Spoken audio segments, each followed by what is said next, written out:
out of all 3 meals, which one do you want to eat tonight? Definitely this one, crispy Parmesan chicken. Okay. The other two look good too, but this one definitely, that's what That we chicken eat all looks the time. amazing.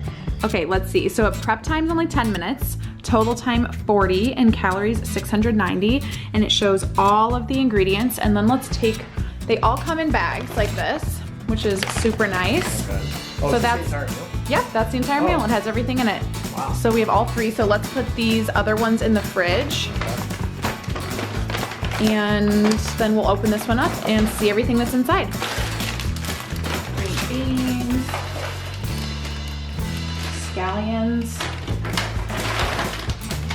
Parmesan, yum, breadcrumbs, couscous, a lemon that's very cold, butter. Ooh, roasted garlic herb butter, yum. Paprika, and what's this?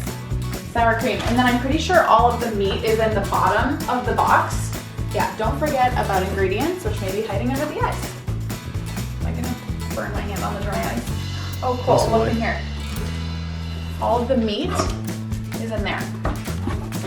Are you surprised that I'm making you cook? No.